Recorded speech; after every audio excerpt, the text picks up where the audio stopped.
Nous vous invitons à vous abonner si ce n'est pas encore fait, à activer la cloche pour être au courant de nos prochaines vidéos, à nous suivre sur nos réseaux Facebook, Instagram, adventiste.mq. Bon visionnage et prenez soin de vous.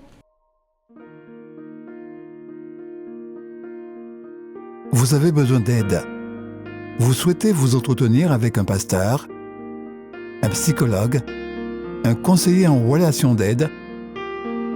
La cellule d'écoute de la Fédération des Églises adventistes du 7e jour de la Martinique est à votre disposition, 7 jours sur 7, de 8h à minuit, au 0805 288 394.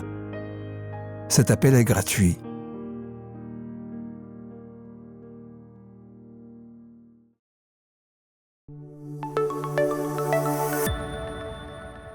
Wissam naquit en Israël, dans une puissante famille antichrétienne.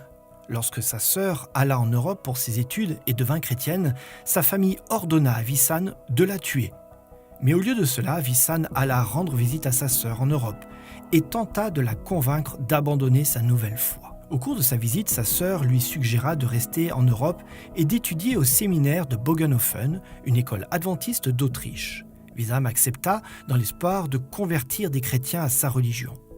Mais contre toute attente, Wissam s'intéressa à Jésus et avant la fin de l'année, il fut baptisé. Lorsque Wissam revint à Nazareth et dit à son oncle qu'il n'avait pas tué sa sœur, son oncle fut furieux et ordonna à des hommes de le lapider. Ils lui jetèrent des pierres jusqu'à ce qu'il perde conscience. Heureusement, le père de Wissam demanda à ses autres fils de l'emmener à l'hôpital. À son retour de l'hôpital, les parents de Wissam le pressèrent de partir d'Israël. Wissam retourna en Autriche pour terminer ses études de théologie et fut nommé pasteur de plusieurs églises d'Europe avant d'être appelé à être pasteur dans sa ville natale, Nazareth. Cependant, à son retour à Nazareth, Wissam dut faire face à l'hostilité.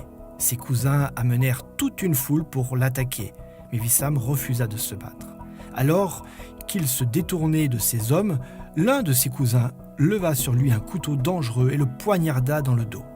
Miraculeusement, la lame du couteau se plia à un angle de 90 degrés et le frère de Wissam, tenant bien haut le couteau devenu inutile, dit « Essayez maintenant de tuer cet homme de Dieu ». Mais l'un des cousins de Wissam s'écria « Que je meure si je ne te tue pas ». Au bout de quelques mois, les deux cousins qui avaient menacé Wissam furent tués dans un accident d'automobile frontal avec un camion. Cet accident exerça une profonde influence sur la communauté locale et beaucoup de gens posèrent des questions sur la foi de Wissam et sur la puissance de son Dieu. Malgré l'adversité, Wissam ouvrit un centre urbain d'influence à Nazareth dans lequel il enseigne l'anglais en utilisant la Bible comme livre de classe. De nombreuses personnes désirent étudier l'anglais avec cet homme de Dieu. Wissam n'est qu'un des 16 400 prédicateurs adventistes qui, à eux tous, dirigent presque 22 millions de membres d'églises qui se réunissent dans plus de 168 000 églises et groupes dans le monde entier. Chacun d'entre eux pourrait raconter sa propre histoire de consécration et de sacrifice pour la cause de Dieu. Et parce que eux et leurs familles sont soutenus financièrement par la dîme, ils ont la capacité et la volonté de servir dans quelques-unes des parties du monde les plus difficiles. En apportant la dîme et les offrandes de promesses, les offrandes régulières et systématiques, nous nous joignons à ces hommes et ces femmes courageux qui servent Dieu directement dans des endroits difficiles et qui apportent la lumière à ceux qui en ont le plus besoin. Puissions-nous mettre nos désirs à la dernière place et Dieu à la première.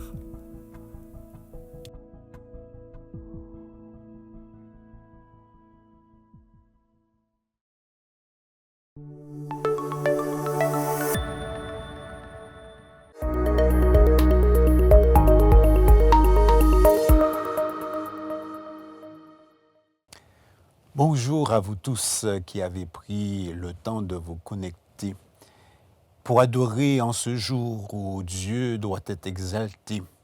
Ce matin, notre méditation portera sur un sujet qui nous permettra de rehausser notre culte d'adoration envers Dieu. Nous allons répondre ce matin à une question: pourquoi sommes-nous ici dans l'adoration? Mais juste avant de répondre à cette question, j'aimerais vous inviter à prier avec moi et ainsi demander une grâce à Dieu afin que nous puissions vraiment bénéficier de ce message qu'il a en réserve pour nous. Prions. Notre Dieu, notre Père céleste, nous te sommes infiniment reconnaissants pour ta parole inspirée. Nous voulons que tu disposes nos cœurs afin que notre intelligence puisse apprécier ce que tu en réserves pour nous et que nos vies soient transformées. Que ton esprit nous assiste dans ce sens. Nous t'avons prié au nom de Jésus. Amen. En effet, chers amis, nous allons répondre à la question « Pourquoi sommes-nous ici dans l'adoration ?» Vous me demanderez pourquoi une telle question. Eh bien, elle a pour objectif de réajuster nos vies, ce que nous faisons habituellement pour glorifier Dieu, pour adorer Dieu. C'est pour provoquer un changement qui devrait nous conduire à anticiper le retour de Jésus. Les choses continuent à bouger autour de nous. Les situations sociales, économiques, financières ne s'améliorent pas. Mais nous sommes encore vivants. Et en tant qu'enfants de Dieu, nous pouvons dire que le travail n'est pas achevé. Nous devons continuer notre mission. Pour répondre à cette question, je m'appuierai sur un récit du ministère de Jésus qui suscita des discussions. Il s'agit du récit où Jésus entra à Jérusalem. Les évangiles de Matthieu, Marc et de Luc, de Jean, relatent sommairement les faits. Ces derniers sont décrits d'une manière qui laisse à penser que l'événement qui se déroula, se déroula rapidement. Sans embâche, nous sommes informés sur l'endroit où Jésus s'est rendu et sur la description de ses actions. 3 des 4 évangiles, à l'unanimité, nous informent que Jésus entra dans le temple et qu'il chassa les vendeurs, les acheteurs, les changeurs de monnaie, mais également les animaux. Il renversa les tables et les sièges. Seul Jean nous informe sur les circonstances qui amenèrent Jésus au temple. C'était la Pâque. Oui, la Pessa en hébreu. En d'autres termes, Jésus s'est rendu à Jérusalem pour célébrer la Pâque. En effet, les prêtres du temps de Jésus avaient pris le soin d'enseigner que si les Juifs voulaient véritablement adorer ou apprendre à adorer, il fallait absolument être à Jérusalem. Par conséquent, il était bien compris que Jérusalem était l'endroit où l'on devrait se trouver pour célébrer la Pâque. Cette fête était et demeure toujours une des fêtes les plus importantes de la religion juive. Cela explique la raison pour laquelle un grand nombre de personnes accouraient dans Jérusalem de toutes les parties de la Palestine et même des pays éloignés. En effet, les Juifs de la diaspora entreprenaient un long voyage pour se rendre à Jérusalem pour ne pas rater cet événement. La Pâque renvoyait à la libération du peuple juif, orchestrée par Dieu lui-même. Associé à la Pâque, il y avait toutes sortes de rituels. On peut faire allusion à l'élément le plus important de cette Pâque. On parle de l'agneau pascal qui devait immoler être immolé. Et ce sacrifice était au cœur de la commémoration. Il renvoyait au Messie qui devait venir offrir sa vie pour l'humanité tout entière. Cette fête expliquait certainement pourquoi il y avait une telle affluence à Jérusalem et d'une manière particulière au temple. Ce qui n'était pas inhabituel, car la Pâque était une fête annuelle, un événement à ne pas rater. Autour de cette fête, il y avait également tout un système mis en place pour faciliter la célébration de la fête. Chacun pouvait se procurer un animal sur le parvis du temple qui servait d'offrande pour l'occasion.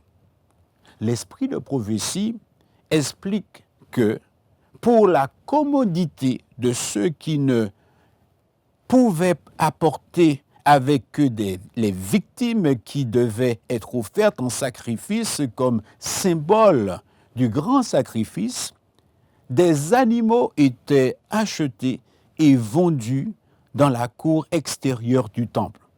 Ainsi, tout le monde pouvait se procurer une offrande à offrir pour l'occasion. Il y avait aussi un système de change à la disposition de ces Juifs qui venaient d'autres pays et qui habituellement utilisaient une monnaie étrangère. Eh bien, il y avait ce système de change qui existait sur les parvis du temple qui permettait à ces Juifs de la diaspora de changer leur monnaie et acquérir et chercher à avoir une monnaie que les prêtres utilisaient uniquement pour le temple. Ellen White parle du cycle du sanctuaire. Oui, elle dit ceci: on exigeait que toute monnaie étrangère fût échangée contre ce que l'on appelait le cycle du sanctuaire, seul accepté pour le service sacré. Cependant, dans toutes ces transactions, eh bien, nous voyons qu'il y avait une attitude déplorable, irrespectueuse, autour du temple.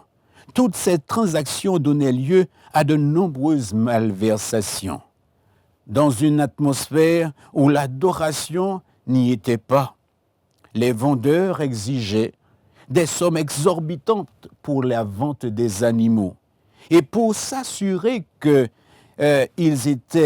seraient bien vendus, on enseignait aux fidèles que s'ils n'offraient pas de sacrifice, eh bien, ils ne pourraient pas recevoir la bénédiction de Dieu sur leur famille, mais également sur leur terre.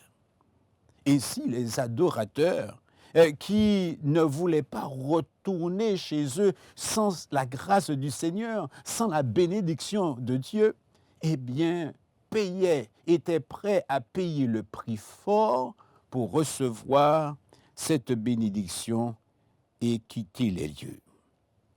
Lorsque Jésus entra dans le temple, le parvis du temple avait été investi par les vendeurs, les acheteurs, les changeurs, au point où il était devenu un véritable lieu de commerce et de malversation. Et cela était inacceptable. Ne rien faire serait se faire complice de toutes ces malversations ou ces transactions frauduleuses. Ne rien faire serait contribuer à pérenniser ce qui n'avait pas lieu d'être au sein du temple. Chers amis, il devrait toujours avoir un moment, un espace de parole où nous pouvons mettre les points sur les i en ce qui concerne notre adoration habituelle. Il devrait toujours avoir un moment où il faut briser le silence, briser la tradition, briser le statu quo pour clarifier et régler nos problèmes en rapport avec Dieu et en rapport avec l'adoration. Chers amis, il n'y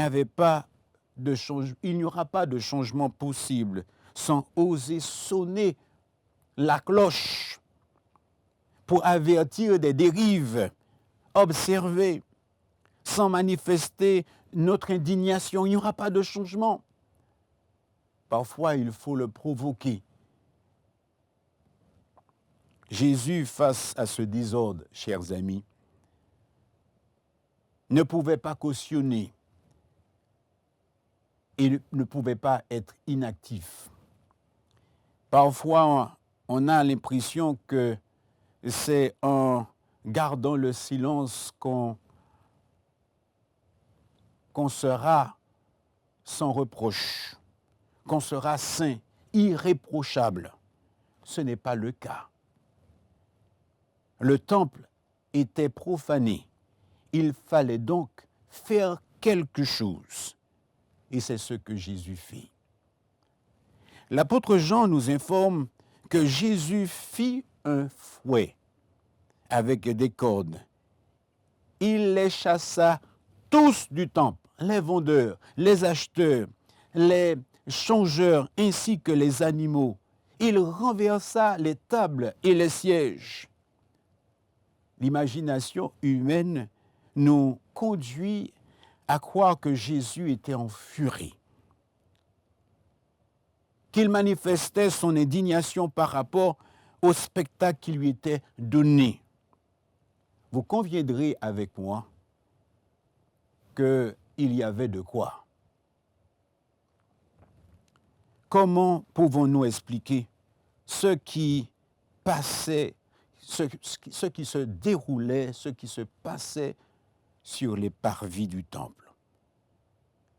Lorsque l'apôtre Jean fait allusion à l'événement qui conduisit Jésus à agir de la sorte, il fait référence à la Pâque des Juifs.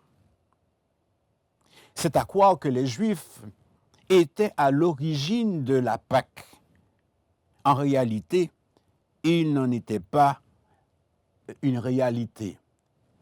Exode chapitre 12, verset 11 nous dit que la Pâque a une origine divine. Il s'agit bien de la Pâque de l'Éternel. Pour que cette commémoration devienne la Pâque des Juifs, nous pouvons imaginer que les Juifs eux-mêmes ont pris en main cette fête et l'ont apprêtée à leur manière. Il va sans dire que l'Éternel n'était plus au centre de la fête, au sein de cette commémoration, et c'est la raison pour laquelle cette fête, qui rappelait l'intervention de Dieu en faveur de ses enfants, eh bien, était devenue la Pâque des Juifs, et avec leur propre valeur. Chers amis, du temps de Jésus, les transactions humaines avaient pris le pas sur l'offre de la grâce de Dieu. Le salut par les œuvres avait pris le pas sur le salut par la grâce, par le moyen de la foi. La Pâque de l'Éternel met en exerce la puissance de Dieu que Dieu déploie pour sauver son peuple. Elle mettait en évidence tous les moyens que Dieu est capable de mettre à la disposition de son peuple et par extension l'humanité tout entière pour délivrer l'humanité du péché. Je pose la question, avons-nous conscience d'être en présence de Dieu lorsque nous nous approchons de lui? Avons-nous conscience d'être en présence de Dieu et de voir les implications d'être en sa présence. Chers amis, pourquoi les Juifs se réunissaient-ils? Certainement pas pour les bonnes raisons, car Dieu n'était pas présent dans ces rituels, dans ces transactions frauduleuses sur les parvis. Cette commémoration était dépourvue de sens parce que Dieu n'était plus au centre de cette célébration. On ne voyait pas cette grâce qu'il déploie pour l'humanité tout entière. Pourquoi sommes-nous ici dans l'adoration? Peu importe le lieu où l'on se trouve, c'est le sabbat de l'Éternel. Une sainte convocation où Dieu devrait être vraiment au centre. Si c'est pour que nos affaires marchent, si notre rassemblement autour de la parole de Dieu vise simplement à satisfaire nos besoins, Dieu n'est pas glorifié et nous ne sommes pas bénis. Nous ne serons pas bénis parce que nous avons ôté Dieu de notre rencontre. Cela me motive à partager 3 points, avec 3 points importants qui expriment la volonté de Dieu pour son peuple et pour nous aujourd'hui. Dieu désire être au cœur de notre adoration. Exode chapitre 25, verset 8 nous dit ceci. « Ils me feront un sanctuaire et j'habiterai au milieu d'eux. » La Pâque et tout autre rassemblement devrait nous amener à placer Dieu au centre de notre culte d'adoration. C'est le Dieu libérateur, le Tout-Puissant, celui qui libère de l'ennemi, qui libère du péché. Et c'est par sa grâce qu'il le fait. Cependant, il est rassurant de savoir que l'action de Jésus n'a rien à voir avec ce que nous pouvons imaginer de ces éléments que nous permet que les auteurs des évangiles nous donnent de voir ou de comprendre. Jésus n'avait aucune intention, chers amis, à casser la baraque ce jour-là, et comme toute personne en prise de colère pourrait faire. Ses intentions étaient tout autres. Jésus voulait amener les adorateurs à avoir l'attitude appropriée en présence de Dieu. Il voulait les amener à être révérencieux. C'est cette attitude qui nous conscientise que nous sommes en présence de Dieu et nous pouvons, par cette conscientisation, croire qu'il est à nos côtés et qu'il est celui qui s'est présenté à nous, un Dieu bon, miséricordieux et qui nous aime. Le Dieu souverain qui réclame de nous ce qu'il souhaite recevoir. Du temps de Jésus, les adorateurs avaient fait preuve d'une grossière irrévérence. Et c'était déplorable. En rapport avec la révérence qui placerait Dieu au centre de notre adoration, Ellen White affirme ceci. La vraie révérence se révèle par l'obéissance. L'Éternel ne nous a rien ordonné de superflu et il n'y a pas d'autre façon de manifester notre respect à son égard que d'obéir à ce qu'il nous a commandé de faire. Chers amis, si notre attitude témoigne que nous sommes vraiment conscients d'être en présence de Dieu, tout ce que nous lui apporterons révélera que nous l'avons placé au centre de notre adoration. le psalmiste nous dit, dans le psaume 100, verset 4, « Entrez dans ses portes avec des louanges, dans ses parvis avec des cantiques. Célébrez-le, bénissez son nom, car l'Éternel est bon, sa bonté dure toujours et sa fidélité de génération en génération. » Reconnaissez avec moi, chers amis, qu'une telle disposition de cœur et d'esprit ne s'obtient pas lorsque nous franchissons le seuil du temple. Oh non, loin de là, une telle disposition est la conséquence ou le résultat d'une expérience avec Dieu tout au long de la semaine. Par conséquent, notre attitude par rapport à Dieu n'est pas le fruit d'une incitation du pasteur, de l'ancien ou des chantes. Mais notre attitude, c'est le fruit d'une expérience d'intimité avec Dieu, un vécu personnel avec Dieu. Nous ne venons pas en présence de Dieu pour quémander alors de quelque chose, déposer une liste de requêtes à satisfaire, comme si Dieu était un petit génie qui était à notre disposition. Nous venons simplement en présence de Dieu pour le placer au centre de notre adoration, parce qu'il nous a fait du bien et nous croyons qu'en sa présence, il est capable de nous libérer et de nous bénir. Deuxième point que j'aimerais partager avec vous, si Dieu doit être au centre, Dieu désire être au centre de notre culte d'adoration, il désire aussi que nous ayons une nouvelle notion du culte qui devrait lui être réservé. Jésus, dans ce passage, nous conscientise sur une nouvelle notion du culte.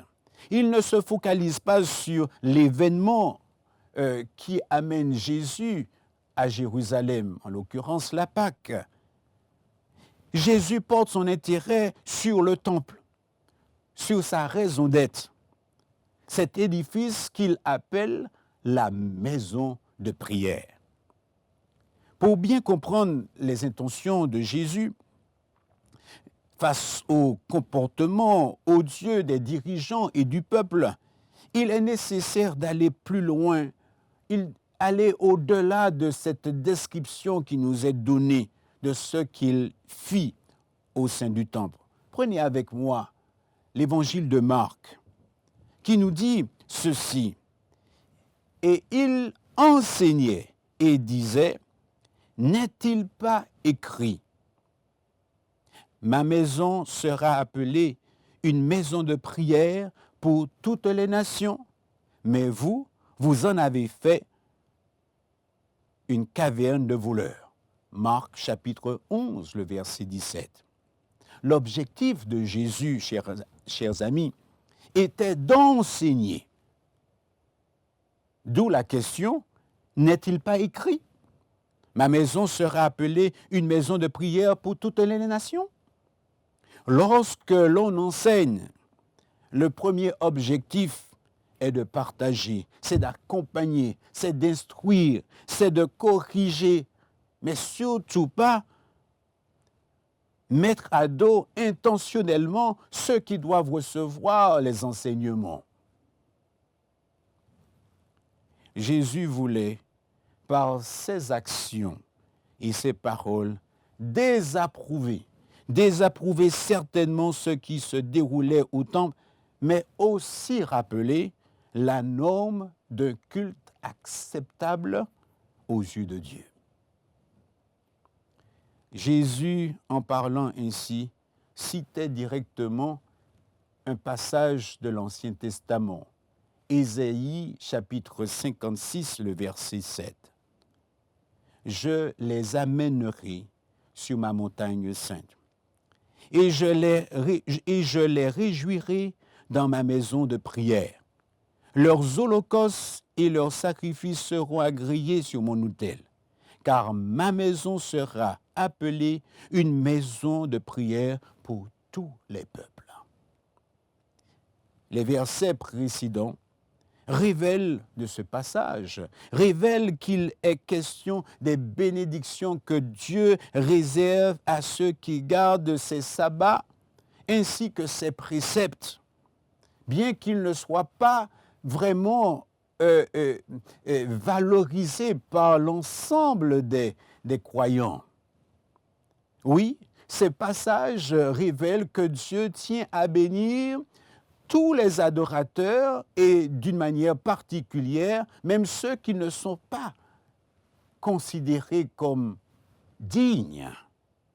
Aux eunuques qui garderont mes sabbats, nous dit la parole de Dieu, qui choisiront ce qui est agréable à Dieu, qui persévéreront dans son alliance, eh bien Dieu promet une place de choix, un nom éternel préférable à celui qu'on donne à des fils et à des filles, aux étrangers, et qui s'attacheront à l'Éternel pour le servir, pour aimer le nom de l'Éternel, pour être ses serviteurs. Eh bien, tous ceux qui garderont le sabbat, pour ne point le profaner, eh bien, ceux-là qui persévéreront dans son alliance, eh bien, recevront une place de choix en présence de Dieu dans sa maison de prière. De quoi parle Jésus ici? Il parle d'un culte dans lequel il n'y a aucune malversation, aucune discrimination, aucun esprit de supériorité, un culte dans lequel les moins considérés parmi les adorateurs sont aimés, appréciés et reçoivent au même titre que les autres une bénédiction particulière. Il n'y a aucune personne n'est exclu de ce culte d'adoration.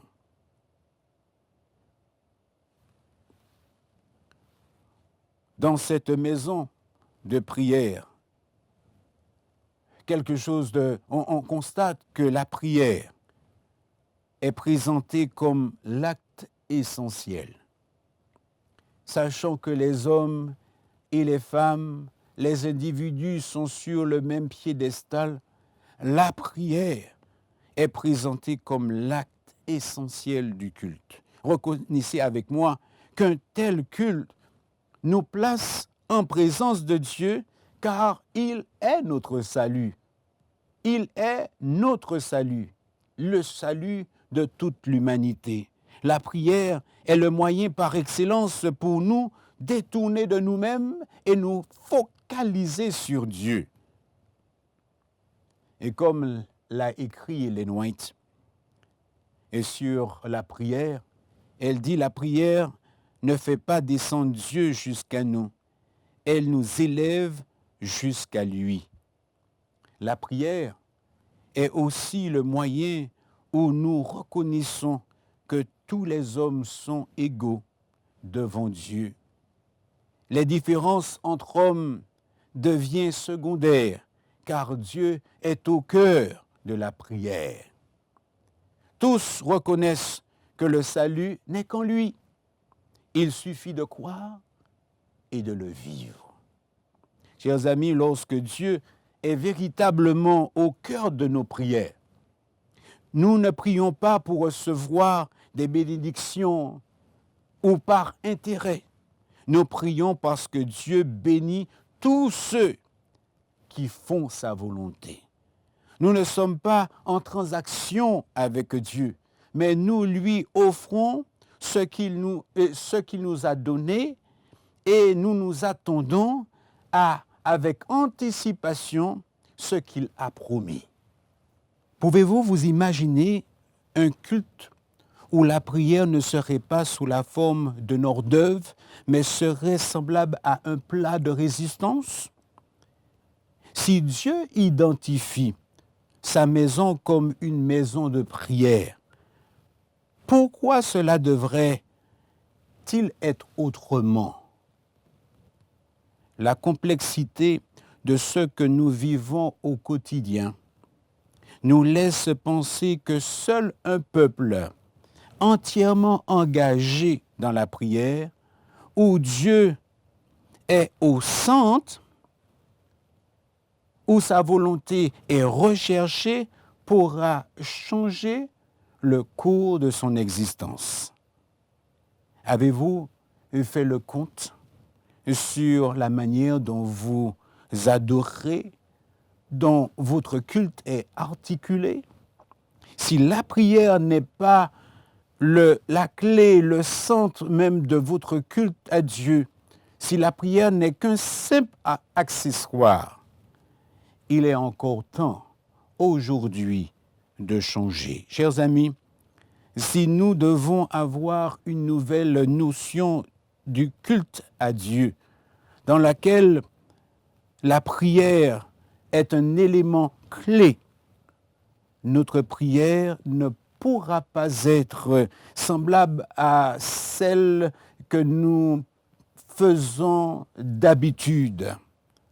En tant que peuple, tourné vers Dieu, nos motivations à prier devraient être le fruit d'une véritable conversion. Et je le souligne, nos motivations devraient être le fruit d'une véritable conversion. Et je vous dirai comment. Et cela me permet de partager avec vous le troisième point important de notre méditation. Dieu désire un peuple qui recherche le Saint-Esprit. Chers amis, la conversion nous offre une nouvelle vie, car en réalité, une personne convertie, comme nous le sommes, subit une transformation spirituelle. L'apôtre Paul parle d'une résurrection avec Jésus. Par conséquent, une telle personne passe de la mort à la vie. Un nouveau départ lui est offert et elle a de nouvelles dispositions pour vivre une vie nouvelle en Jésus. C'est ce que le baptême d'eau offre, nous permet d'expérimenter. Toutefois, le baptême d'eau seul ne sauve pas. Il n'est que le point de départ d'un processus de transformation. Jésus, au tout début de son ministère, avait légitimé le baptême d'eau en disant à Jean-Baptiste ceci: « Laisse faire maintenant, car il est convenable que nous accomplissions ainsi tout ce qui est juste. » Cependant, Jean-Baptiste lui-même avait compris qu'au-delà du baptême d'eau, au-delà d'une expérience, de cette expérience qui nous rappelle la mort et la résurrection de Jésus, il y avait aussi le baptême du Saint-Esprit. Une expérience à ne pas rater, car c'est par ce biais seulement que nous parviendrons à vaincre toute tendance au mal, hérédité et acquise. Dieu désire un peuple qui recherche le Saint-Esprit, car sans lui, nous sommes voués à un échec cuisant. Nous sommes condamnés à vivre une vie misérable, ballottée entre les choses éphémères de la terre et les choses éternelles que Dieu nous propose. D'où l'exhortation de l'apôtre Paul aux croyants de l'église de Colosse. Si donc vous êtes ressuscités avec Christ, cherchez les choses d'en haut, où Christ est assis à la droite de Dieu. Affectionnez-vous des choses d'en haut et non à celles qui sont sur la terre. À travers ce passage, les croyants doivent comprendre que s'ils sont réellement convertis, il faut qu'ils se dévouent entièrement à la cause de Dieu. Les choses de la terre sont passagères. Elles ne sauraient satisfaire les besoins les plus intimes, les plus profonds de l'âme. Chers amis, je ne vois qu'une seule manière de chercher les choses d'en haut, de donner un autre cachet à ce que nous offrons à Dieu. Et c'est cette manière, c'est en priant, c'est par la prière que nous pouvons le faire, mais pas de n'importe quelle manière. C'est en priant par l'Esprit. Éphésiens chapitre 6, verset 18 nous dit ceci. Faites en tout temps, par l'Esprit, toutes sortes de prières et de supplications. Veillez à cela avec une entière persévérance et en priant pour tous les saints. Jude 20 nous dit ceci. Pour vous, bien-aimés, édifiez-vous vous-même sur votre sainte foi et priez par le Saint-Esprit. Prier par l'Esprit nous amène à rechercher la volonté de Dieu et non la nôtre. Prier par l'Esprit, c'est penser à la mission de Dieu, qui veut que tous les hommes soient sauvés et parviennent à la connaissance de la vérité. Prier par l'Esprit implique que nous désirons ardemment ce que Dieu désire pour nous, mais également pour son Église. Chers amis, en prenant en considération les différents aspects de cette méditation ce matin, n'aimeriez-vous pas que votre culte à Dieu prenne une nouvelle dimension? Certains diront, oh, certainement. Eh bien, j'aimerais vous dire la méthode par excellence pour atteindre cette nouvelle dimension. C'est en plaçant Dieu au centre de notre culte d'adoration. C'est en reconnaissant qu'il, par le biais de la prière, que nous sommes tous égaux, que nous pouvons avoir accès à Dieu et recevoir ses bénédictions. Mais c'est également mettre la prière et comme l'élément essentiel, le fait de parler à Dieu, le cœur sincère, pour faire sa volonté et accomplir sa mission comme il le souhaite pour son Église. Chers amis, recherchons à nous rapprocher de Dieu. Nous pouvons le faire en utilisant la prière comme élément de base, comme la clé de notre culte. On prie par l'Esprit parce que nous savons que en Christ, nous ne sommes absolument rien. Nous sommes morts, mais il vit en nous. Que Dieu vous garde et vous bénisse et qu'il nous aide à transformer notre culte d'adoration et que nous puissions passer plus de temps à le glorifier, à témoigner combien il est grand et bon et attendre ce qu'il nous a promis afin de rentrer à la maison très prochainement. Que Dieu vous garde et vous bénisse. Telle est ma prière pour vous. Prions. Notre Dieu, notre Père céleste, nous accueillons ta parole. Nous accueillons ce message qui devrait impacter notre vie de prière et notre vie d'adorateur au sein de nos églises. Nous voulons, Seigneur, que tu nous aides à transformer notre conception du culte et à placer la prière au centre où tu pourras, Seigneur, être glorifié pour tout ce que tu es, tout ce que tu fais, et ainsi, Seigneur, nous maintenir en phase avec ta volonté et avec la mission que nous devons achever. Reste donc avec nous, bénis-nous. Nous t'avons prié au nom de Jésus. Amen.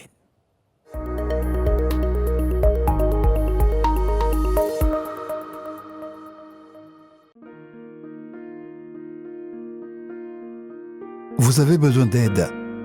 Vous souhaitez vous entretenir avec un pasteur, un psychologue, un conseiller en relations d'aide? La cellule d'écoute de la Fédération des Églises adventistes du 7e jour de la Martinique est à votre disposition, 7 jours sur 7, de 8h à minuit, au 0805 288 394. Cet appel est gratuit.